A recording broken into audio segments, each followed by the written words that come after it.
Hello everyone, welcome to Namdev academy YouTube channel. Guys बात करेंगे question number 31 से लेके आगे तक के। सेट नंबर 43 है अपना। तो आज का पहला क्वेश्चन क्या कहता है कि गाइज 3 वर्ष पूर्व मेरी आयु। देखिए गाइज, अपन इसके 3 कंडीशन बनाते हैं। वर्तमान को मैं 0 लिख देता हूँ, 3 वर्ष को पूर्व को -3 रख देता हूँ और 3 वर्ष बाद को मैं +3 रख देता हूँ। अगर वह वर्तमान की आयु को गाइज में अक्स मान लो तो 3 वर्ष पहले हो गई अक्स -3 और 3 वर्ष बाद में हो जाएगी अक्स +3। 3 वर्ष पूर्व है, 3 वर्ष पूर्व यानी अक्स -3। 3 वर्ष पूर्व है मेरी आयु के 3 गुने। मेरी आयु के 3 गुने का मतलब है 3 × अक्स -3। मेरी आयु का 3 गुने को 3 वर्ष बाद, 3 वर्ष बाद मेरी आयु के 3 गुने, 3 वर्ष बाद ये है और इसका 3 गुना का 3 × अक्स +3 हो गया। 3 गुने में से घटाने पर मेरी वर्तमान आयु प्राप्त होती है। गाइज इसमें से इसको घटाऊं तो वर्तमान आयु प्राप्त होती है और वर्तमान आयु है अक्स। इन दोनों का डिफरेंस करते हैं गाइज। ये हो गया 3 अक्स +9 और ये हो गया 3 अक्स -9। इन दोनों का डिफरेंस करूं तो मेरे पास आंसर आना चाहिए अक्स। तो देखिए गाइज, दोनों में से डिफरेंस करते हैं 3 अक्स +9 -3 अक्स -9। दोनों का डिफरेंस करूं तो आंसर आना चाहिए अक्स। अक्स क्यों आना चाहिए?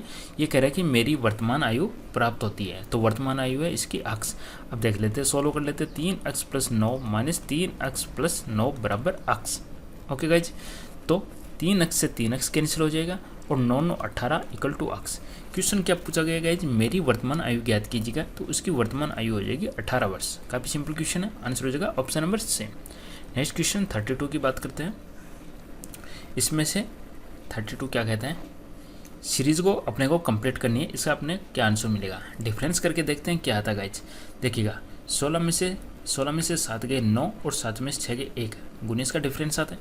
नेक्स्ट डिफरेंस करके देखते हैं अपन, सही चल रहा है डिफरेंस। 17 में से 9 गए 8 आ गया और 5 में से 4 गया 1।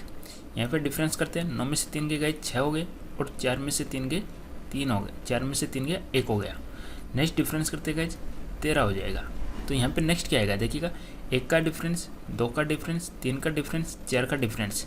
तो 13 में से 4 गए तो क्या हो जाएगा गाइज, 13 में से 4 गए तो 9 का डिफरेंस आना चाहिए और 20 में से 9 घटाऊँ तो मेरे पास संख्या आनी चाहिए 11। ऑप्शन बी आपका करेक्ट आंसर हो जाएगा।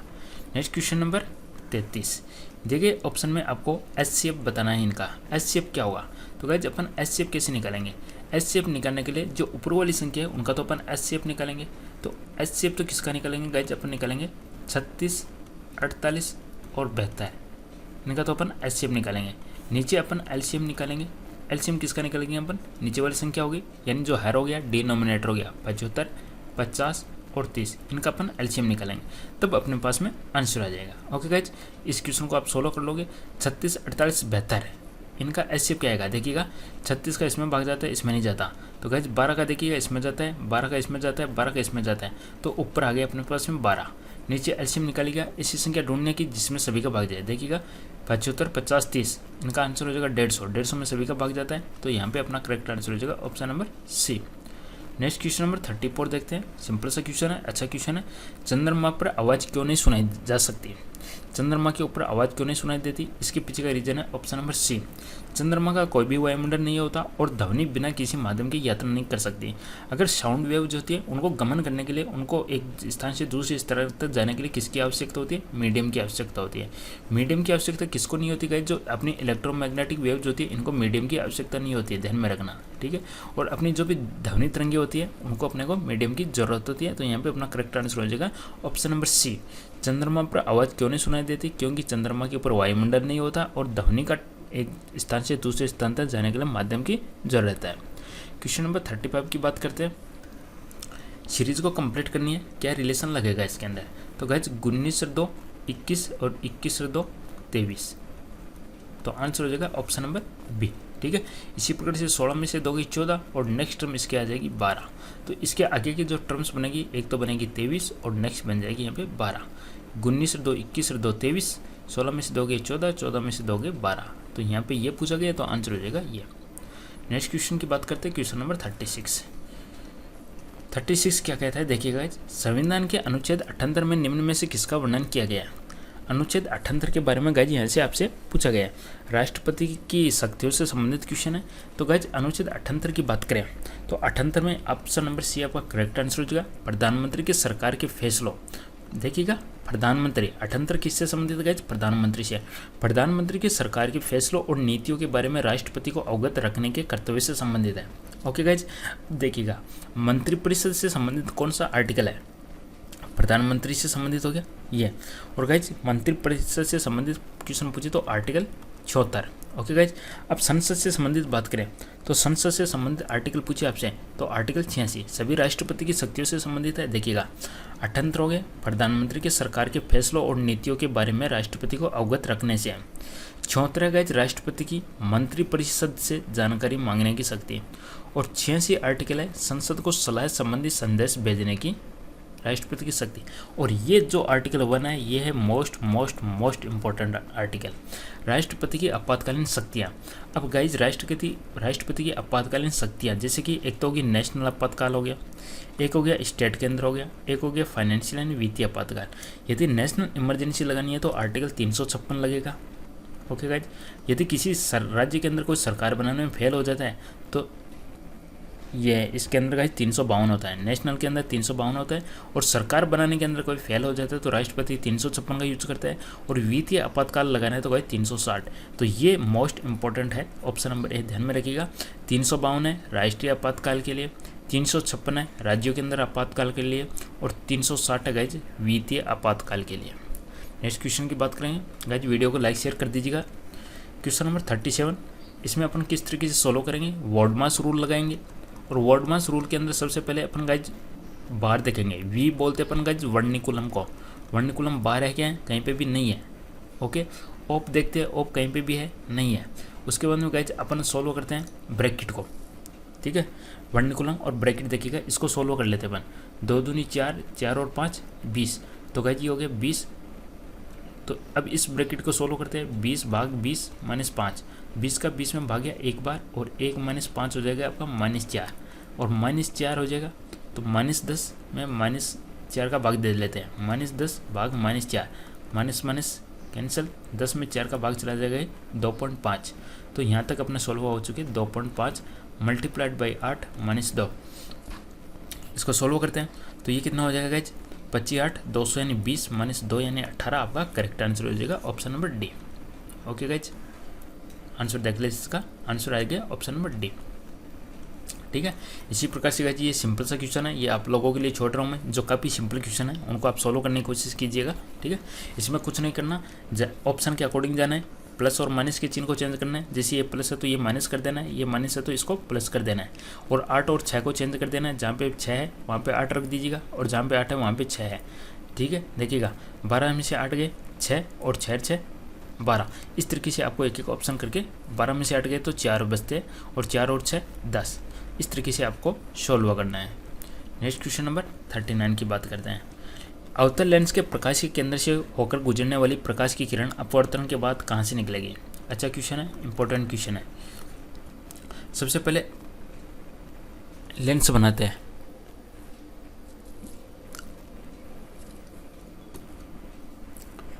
अवतल लेंस ये मैंने बना दिया। अब गाइस इसके अंदर ध्यान रखना है आपको, एक तो मैं इस तरीके से लाइन खींचता हूँ, एक मैं इस तरीके से लाइन खींचता हूँ। एक तो पॉइंट यहाँ पे होता है, एक यहाँ पे एफ होता है, एक यहाँ पे सी होता है, इसको अपन ओ बोल देते हैं। ठीक है, ये कहलाता है गाइज ऑप्टिकल सेंटर, ये कहलाता है आपका ऑप्टिकल सेंटर, ध्यान में रखिएगा ऑप्टिकल सेंटर है। और ये कहलाता है आपका centre of curvature, centre of curvature कहलाता है। ये फोकल कहलाता है, फोकल सेंटर कहलाता है, एफ कहलाता है। और ये कहलाती है फोकल लेंथ कहलाती है। ठीक है, और ये यहाँ से यहाँ तक की हो जाती है गाइज रेडियस। ओके गाइज, अब देखिएगा ऑप्टिकल सेंटर, यहाँ से यदि कोई लाइन इस तरीके से आती है, यहाँ से इस तरीके से गुजरती है गाइज, या इस तरीके से होके यहाँ से गुजरती है, या इससे गुजरती है। अपने से क्वेश्चन पूछा गया कि इससे गुजरने के बाद में किस तरीके से जाएगी। अगर इससे कोई लाइन गुजरती है तो सीधी यदि इस तरीके से जाती है, ऑप्शन देखिएगा, अवतल लेंस के प्रकाशीय केंद्र से होकर गुजरने वाली प्रकाश की किरण अपवर्तन के बाद। गाइज अपवर्तन इधर हो गया, यानी एक माध्यम से दूसरे माध्यम में जाने को अपन अपवर्तन कहते हैं, और टकरा कर उसी माध्यम में आने को अपन परावर्तन कहते हैं। अगर गाइज एक यहाँ से इस पॉइंट से गुजर रही है तो अपवर्तन के पश्चात वो क्या होगी, बिल्कुल सीधी निकल जाएगी। तो ऑप्शन देख लेते हैं, वक्रता केंद्र से जाएगी, नहीं, बिना किसी विचलन के वो सीधी निकल जाएगी। तो आंसर हो जाएगा यहाँ पे ऑप्शन नंबर सी। ठीक है, बिना किसी विचलन के वो सीधी निकल जाएगी, ऑप्शन सी। इस तरीके से कोई भी लाइन आई, ये ऑप्टिकल सेंटर हो गया, ठीक है। ये प्रिंसिपल अक्स कहलाता है, ध्यान दीजिएगा गाइज, ये प्रिंसिपल अक्स कहलाता है, ये ऑप्टिकल अक्स कहलाता है, ऑप्टिकल सेंटर से गुजरने वाली लाइन ऑप्टिकल अक्स कहलाती है, ये प्रिंसिपल अक्स कहलाती है। ऑप्टिकल सेंटर से कोई भी लाइन अपवर्तन के पश्चात बिल्कुल सीधी निकल जाती है, विदाउट एनी डेविएशन, बिना किसी विचलन के वो सीधी निकल जाती है। ठीक है। नेक्स्ट क्वेश्चन की बात करते हैं, क्वेश्चन नंबर 40 क्या कहते हैं, एक कोट भाषा में इसको इस तरीके से लिखा जाता है, तो इसको किस तरीके से लिखा जाएगा। इसमें देखिए गाइज IND है, इसको DNI लिख दिया, ओके गाइज। उसके बाद में IGE है, इसको EGI लिख दिया। उसके बाद में NCE है, इसको ECN लिख दिया, यानी तीन को उल्टा कर दिया। इसमें भी IND, इसको DNI लिख दीजिएगा। ठीक है। इसी प्रकार से IRE है, इसको ERI लिख दीजिएगा। CTS है, इसको STC लिख दीजिएगा। तो ये इस तरीके से अपना करेक्ट आंसर आ जाएगा। क्वेश्चन नंबर 41 सिंपल सा क्वेश्चन है, अच्छा क्वेश्चन है, बार बार रिपीट क्वेश्चन है। कौन सी बीमारी ज़्यादातर विटामिन सी की कमी से होती है। तो विटामिन सी की कमी से होने वाला रोग है गाइज स्कर्वी, ऑप्शन डी आपका करेक्ट आंसर हो जाएगा। और विटामिन सी को क्या बोला जाता है गाइज, एस्कॉर्बिक एसिड बोला जाता है। ठीक है। रक्त एक्टोपी से अपन याद कर लेते हैं, retinol, thiamine, ascorbic acid, calciferol, tocopherol और फाइलोक्विनोन, यानी ABCDEK। ठीक है। तो सी को कहा जाता है एस्कॉर्बिक एसिड, डी को कैल्सीफेरॉल कहा जाता है, ई को टेकोफेरॉल कहा जाता है और के को फाइलोक्विनोन। क्वेश्चन नंबर 42 क्या कहता है कि 50 लीटर शुद्ध दूध वाले एक कंटेनर से 10 लीटर दूध निकालकर, पूरा क्वेश्चन देखिएगा, इंपॉर्टेंट क्वेश्चन है। 50 लीटर शुद्ध दूध वाले एक कंटेनर से 10 लीटर दूध निकालकर 10 लीटर पानी डाला जाता है। यदि इस प्रक्रिया को 3 बार दोहराया जाता है तो पानी और दूध के बीच का अनुपात क्या होगा। ठीक है गाइज। अब देखिएगा इस क्वेश्चन को किस तरीके से करूँ। इसमें गाइज आप लोगों को रिमेनिंग मिल्क का फॉर्मूला हो जाएगा, इनिशियल मिल्क या initial mixture milk 1 minus out, यानी अपन कितना बाहर निकालते हैं, कितना आउट को मैं बाहर लिख देता हूँ, अपॉन इनिशियल की पावर n।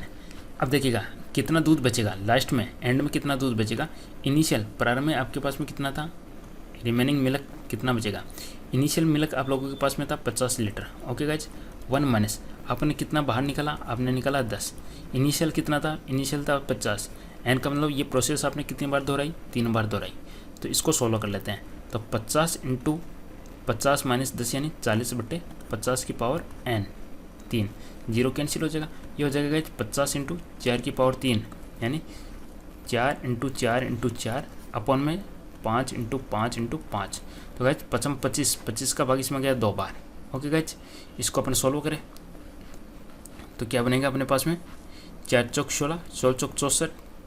देखिएगा 50, इसको मैं यहीं से कर दूँ ना डायरेक्ट, 50 × 4 की पावर 3 यानी 64 हो गया, और 5 की पावर 25 125 हो गया।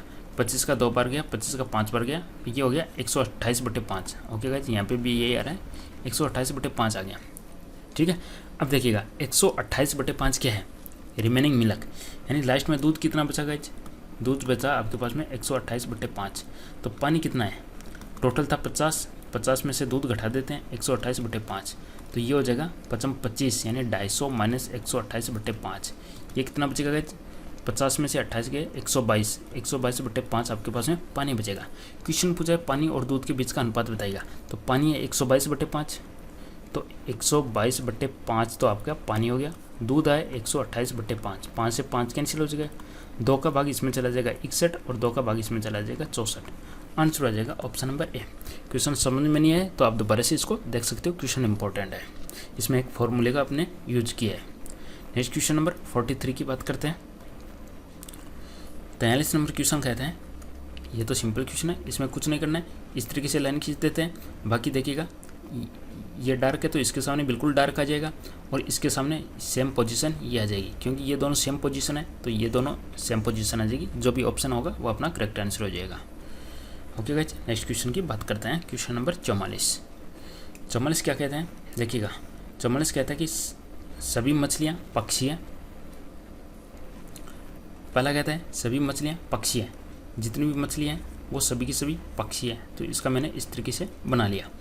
कुछ मुर्गियाँ मछलियाँ हैं, तो ये मछली है तो इसको मैंने इस तरीके से बना दिया गाइज, कुछ मुर्गियाँ। ओके गाइज, पहला निष्कर्ष देखते हैं। कुछ मुर्गियाँ पक्षी हैं, ये मुर्गियाँ हैं और ये पक्षी है। कुछ हिस्सा कॉमन आ रहा है मुर्गियाँ और पक्षियों के अंदर, तो आंसर हो जाएगा पहला सेटिस्फाइड है। कोई भी पक्षी मुर्गी नहीं है। देखिएगा गाइज, ये पक्षी है और ये मुर्गी, कुछ पक्षियाँ मुर्गी है, बिल्कुल है, अपने को दिख रही है, और ये कह रहा है कि नहीं है, तो ये स्टेटमेंट गलत हो जाएगा। तो ओनली निष्कर्ष 1 यहाँ पे निकलता है। आंसर देख लेते हैं इस क्वेश्चन का, ऑप्शन नंबर डी, केवल निष्कर्ष 1 निकलता है। Okay guys, next question, question number 45। इसमें देखिएगा ई 5 पे होता है, जे 10 पे होता है, टी 20 पे होता है, वाई 25 पे होता है, तो बिल्कुल 5-5 का गैप है। तो नेक्स्ट आने वाली टर्म्स 15 होगी, 15 पे होता है ओ। ओके गाइज, नेक्स्ट देखिएगा, जेड होता है 26 पे, 26 में 5 घटाओगे 21 हो गया, के होता है 11 पे, एफ हो गया 6, तो यहाँ पे भी 5-5 का डिफरेंस आ रहा है, तो 21 में से 5 घटाओगे आप 16, 16 पे होता है पी। तो इस तरीके से option number B correct answer हो जाएगा। 5-5 का गैप है इन दोनों के बीच में। ओके गाइज, इसी प्रकार से इन दोनों के बीच में 5-5 का गैप है। Next question 46, pencil car. देखिए गाइज, पेंसिल कहाँ पे मिलेगी? स्टेशनरी में मिलेगी। ये स्टेशनरी होगी, स्टेशनरी के अंदर पेंसिल हो गया। इसी प्रकार से गाइज, कार किस कैटेगरी के अंदर है? व्हीकल, ये व्हीकल हो गए, व्हीकल के अंदर कार हो गया। तो इस तरीके से ऑप्शन नंबर सी आपका करेक्ट आंसर हो जाएगा। स्टेशनरी, पेंसिल, व्हीकल और car, option number C correct answer हो जाएगा। नेक्स्ट क्वेश्चन है 47, उकाई डैम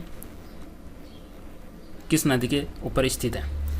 तो आंसर क्या होगा गाइज? उकाई डैम किस नदी के ऊपर स्थित है? तो आंसर हो जाएगा यहाँ पे तापी नदी। Option number B correct answer हो जाएगा, तापी नदी। तापी नदी कहाँ पे पड़ती है गाइज? तापी नदी किस नदी है? नदी है तापी नदी। डिस्ट्रिक्ट कौन सा गाइज? तापी डिस्ट्रिक्ट है। और तापी डिस्ट्रिक्ट कहाँ पे गाइज? गुजरात के अंदर स्थित है।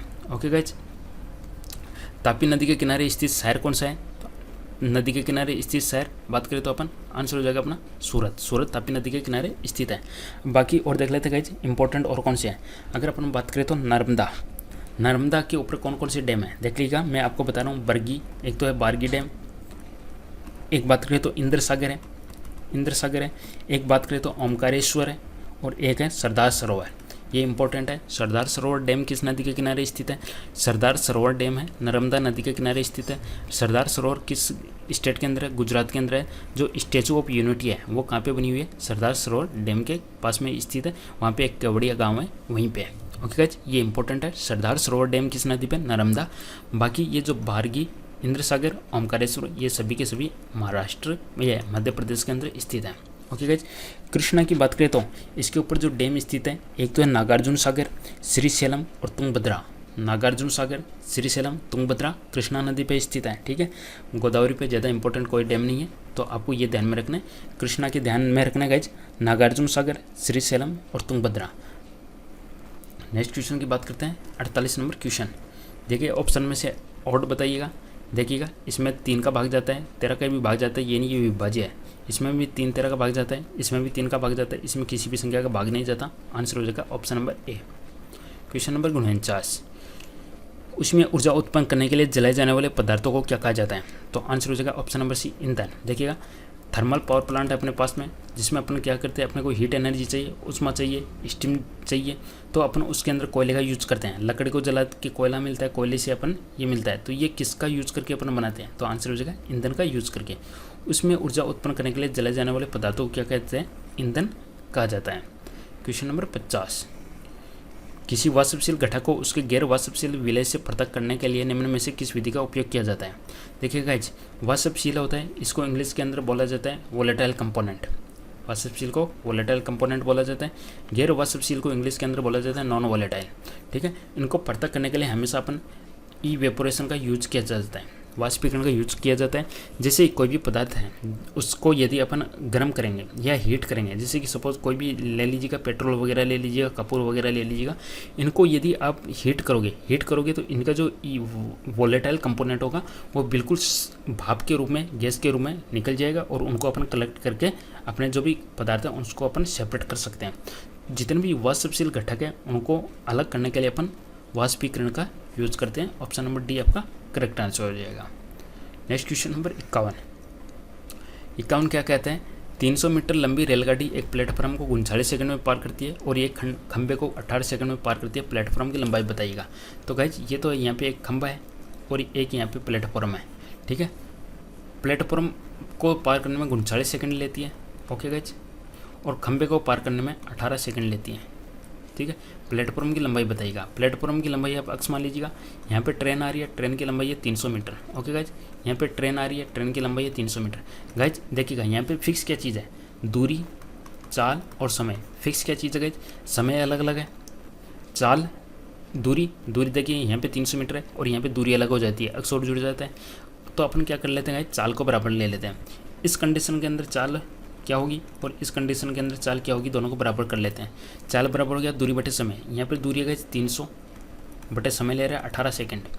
दूसरे केस में गाइज दूरी कितनी है, 300 तो ट्रेन की होगी और अक्स होगी प्लेटफॉर्म की। समय लिया इसने 39। इस केस को अपन सोल्व करते हैं। 3 का भाग गया इसमें 13 बार और 3 का भाग इधर चला जाएगा 6 बार। ओके गाइज, और 6 का भाग इसमें चला जाएगा 50 बार। 50 इंटू 13 हो जाएगा 13 पंजे 65, 650 इक्वल टू 300 प्लस अक्स। तो अक्स की वैल्यू आ जाएगी गाइज 350। तो 350 मीटर अपना करेक्ट आंसर हो जाएगा, option number C. Next question है पी क्यू आर। देखिएगा गाइज, पी क्यू की औसत आयु 24 वर्ष है। तो गाइज पी और क्यू की टोटल आयु होगी 48। 2 से मल्टीप्लाइड कर दिया क्योंकि 2 जने हैं इसलिए औसत दी हुई थी। पी क्यू आर की औसत आयु 22 वर्ष। तो पी क्यू आर इनकी हो जाएगी 66 टोटल। तो गाइज पिछले वर्ष में उनकी आयु का योग याद कीजिएगा। पिछले वर्ष P plus Q plus R. तो P plus Q plus R की औसत आयु का कब पता चलेगा, एक तो अपने को समय दिया हुआ हो कितने वर्ष आगे कितने वर्ष पीछे, पिछले वर्ष कितनी होगी। तो यहाँ पे देखिएगा अपन ओनली आर की आयु का पता लगा सकते हैं कि आर की आयु कितनी है, बाकी पी और क्यू की अपने को आयु का पता ही नहीं चल रहा है अलग अलग। तो अपन यहाँ से क्या कहेंगे, डाटा अपर्याप्त है। पिछले वर्ष का अपने को कैसे पता चलेगा, ये किस वर्ष का दिया गया है अपने को पता ही नहीं। तो आंसर हो जाएगा डाटा अपर्याप्त है। ठीक है, अपने को पता ही नहीं इसमें किस वर्ष की बात हो रही है, वर्तमान की हो रही है, 5 वर्ष बाद की हो रही है, कब हो रही है, क्या हो रही है। नेक्स्ट क्वेश्चन है क्वेश्चन नंबर 53। 24 पुरुष किसी काम को 8 घंटे, देखिएगा इसको अपन इस तरीके से कर लेते हैं, man work day into hour. ये मेरा रिलेशन है। अब देखिएगा पहले क्या कहते हैं, 24 पुरुष एक कार्य को एक दिन में 8 घंटे काम करके 10 दिनों में ख़त्म करता है। तो आवर हो गया 8 और गाइस दिनों के 10। नेक्स्ट कंडीशन क्या कहती है, एक दिन में 10 घंटे काम करके कार्य को 6 दिनों में पूरा करने के लिए कितने पुरुषों की आवश्यकता होगी। अक्स की वैल्यू आपको पता नहीं है। इसको सोल्व करने के गाइज इस तरीके से मल्टीप्लाइड कर दीजिएगा। ठीक है, 24 को 1 से into 10 into 8, 24 into 1 into 10 into 8 equation बराबर कर दीजिएगा। अक्स मल्टीप्लाइड बाई 1 और मल्टीप्लाइड बाई दिस, तो अक्स इंटू 1 इंटू 6 इंटू 10। इस इक्वेशन को 10 से 10 कैंसिल हो गया, 6 का भाग इसमें चला गया 24।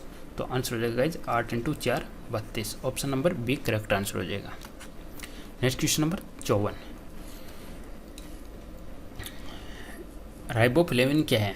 तो राइबोफ्लेविन क्या है चीज़ है गाइज, विटामिन है। न्यू पेंट पर वसा, जितने भी विटामिन बी है उनके टाइप है, B1 B2 B3 B5 B6 B7 B9 जो भी है, ठीक है, उनके टाइप है। तो राइबोफ्लेविन क्या है, विटामिन B2। तो आंसर हो जाएगा यहाँ पे विटामिन B2। B1 को बोला जाता है थायमिन। ये सब आप लोगों को याद करने एग्जाम में पूछा जाता है। नेक्स्ट क्वेश्चन नंबर देखिएगा 55 क्या कहते हैं, एक फल विक्रेता, इंपॉर्टेंट क्वेश्चन, अच्छा क्वेश्चन है। एक फल विक्रेता ने 100 संतरे 80 रुपये में खरीदे। अगर 100 संतरे 80 रुपये में खरीद रहे हैं तो आगे देखिएगा एक संतरे का मूल्य कितना हो गया। एक संतरे का, ये अपन डायरेक्ट छोड़ो, इसको क्रम मूल्य ले लेते हैं अपना। अपने के कितने रुपए पड़ रहे हैं, खर्चा कितना पड़ रहा है, 80 रुपये अपना खर्चा आ रहा है 100 संतरों का। यदि उनमें से 20 सड़ गए तो 25% लाभ पाने के लिए शेष संतरों को किस मूल्य पर बेचेगा। गाइज क्रम मूल्य 80 रुपये है, 25% लाभ पे बेचेगा तो विक्रय मूल्य कितना होगा, विक्रय मूल्य हो जाएगा उसका 80 गुणा 125 अपन में 100, 25 5 125, 25 का गया 4, 4 का 20, यानी 20 इंटू 5 100। तो गाइज विक्रय मूल्य आ गया 100 रुपये। ओके गाइज, अब देखिए गाइज क्रम मूल्य है 100 संतरों का और विक्रय मूल्य कितने संतरों का है, 20 सड़ गए थे, 100 खरीदे थे, 20 सड़ गए थे, यानी 80 का। गाइज 80 संतरों का विक्रय मूल्य 100 रुपये है। तो एक संतरे का बताना है आपको, एक संतरे को कितने में बेचेगा, 80 संतरों को बेच रहा है 100 रुपये में, तो एक को बेचेगा वो 100/80। 100/80 का मतलब हो गया 1.25। ऑप्शन सी करेक्ट आंसर हो जाएगा। क्वेश्चन नंबर 56, इसमें आपको 36 के फैक्टर बताने हैं। तो 36 के देखिएगा 2, 3, 4, 6, 9, 12, 18 सबका भाग जाता है। Option number D correct answer हो जाएगा। 18 का भी भाग जाता है, इसलिए ऑप्शन नंबर डी आपका आंसर हो जाएगा। क्वेश्चन नंबर 57, क्वेश्चन 57 क्या कहते हैं, छोटी से छोटी संख्या ज्ञात कीजिएगा जिसे इसके अंदर जोड़ने पर प्राप्त संख्या 33 से पूर्णतः विभाजित है। भाई 33 का भाग जा रहा है, इसका मतलब उस संख्या के अंदर 3 का भी भाग जा रहा है, उसके अंदर 11 का भी भाग जा रहा है। 3 का भाग किस कंडीशन के अंदर जाता है, जब दिए गए सभी संख्याओं का समय डिजिट का समय 3 से विभाज्य हो। तो देखिएगा 2, 2 और 3 5, 5 और 1 6, 6 और 2 8, 8 2 10, 10 और 8 18, इनका सम क्या होगा, मैंने 18 आ गया। इसमें मैं क्या जोड़ूँ ताकि नेक्स्ट जो समय है उसके अंदर 3 का भाग चला जाए। तो गाइज उसमें देखिएगा 18 में मैं 1 जोड़ूँ तो 19 बनेगा, 19 में नहीं जाता। 18 में मैं 2 जोड़ूँ तो 20 बनता है, 20 में 3 का भाग नहीं जाता। 18 में मैं 4 जोड़ूँ तो 22 बनता है, 22 में 3 का भाग नहीं जाता। 18 में मैं 3 जोड़ूँ तो 21 बनता है और 21 में 3 का भाग चला जाता है। तो गाइज आंसर हो जाएगा यहाँ पे ऑप्शन नंबर ए। ठीक है, इसी प्रकार से यदि आप 11 का विभाज्य करके देखना चाहो तो इस तरीके से आपको सम करके देखना पड़ता है, इनका सम और इनका सम, और इनका जो डिफरेंस है या तो 0 आना चाहिए या 11 आना चाहिए। क्वेश्चन नंबर 58, 58 क्या कहता है, देखिएगा अपने को एचसीएफ बताना है। तो गाइस एचसीएफ किस तरीके से निकालोगे, देखिएगा इनके फैक्टर करके देख लीजिएगा।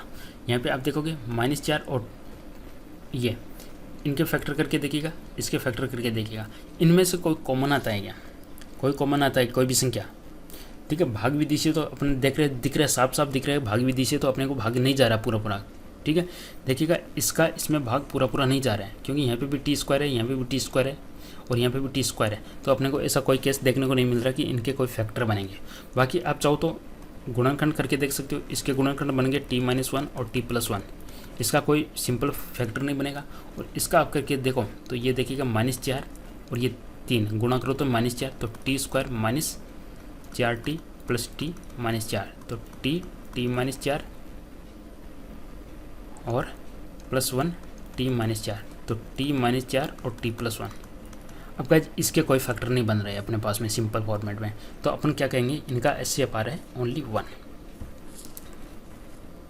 नेक्स्ट क्वेश्चन नंबर 59, बालों का रंग किसके कारण होता है, कलर। देखिए गाइस चाहे अपने बाल हो चाहे स्किन हो, इनके अगर अपन कलर की बात करें तो ये कलर होता है मेलेनिन की वजह से। तो यहाँ पे आपका आंसर हो जाएगा ऑप्शन नंबर बी, मेलेनिन आपका करेक्ट आंसर हो जाएगा।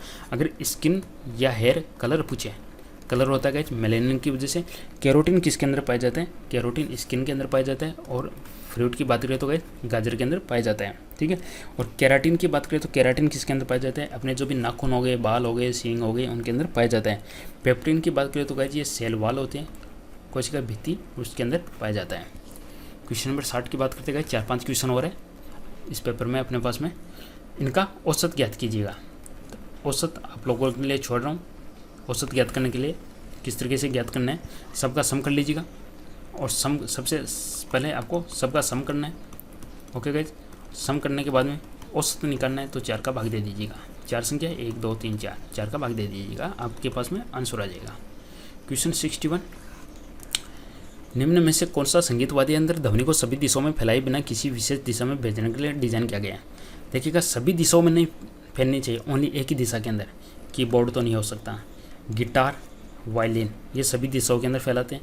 तुरई ने आपने देखा होगा शादी के अंदर जो एक फूंक देखे मुंह से बजाते हैं, ठीक है, सैनाई टाइप से होता है ना, उसके अलग अलग होते हैं, अंगुली से ऊपर नीचे करते रहते हैं उनके। ट्रम्पेट, तुरई, तो आपका आंसर हो जाएगा ऑप्शन नंबर डी, वो ओनली एक ही डायरेक्शन में, जिस डायरेक्शन में उसका मुँह होगा, जिस डायरेक्शन में उसका मुँह होगा, ठीक है, उसी डायरेक्शन के अंदर उसकी साउंड जाएगी। क्वेश्चन नंबर 62, ये क्वेश्चन आप लोगों के लिए काफ़ी सिंपल क्वेश्चन है, सोल्व करने की कोई ज़रूरत नहीं है, इसको सोल्व कीजिएगा, सिंपल सी कैलकुलेशन है इसके अंदर। नेक्स्ट क्वेश्चन 63 नंबर क्वेश्चन देखते हैं। इसमें कुछ नहीं करना गाइज, आप लोगों को पहले ये टर्म सोल्व करनी है। ये क्या हो जाएगा, 3 3 9 1 10/3 हो गया, 10/3 है, तो ये संख्या क्या बन जाएगी आपकी, टोटल संख्या क्या बन जाएगी, 3/10 बन जाएगी, उल्टी हो जाएगी। अब फिर से 10 3 30 और 3 33/10 है, 33/10 बनी, और ये एक के नीचे होने की वजह से ये हो जाएगी 10/33।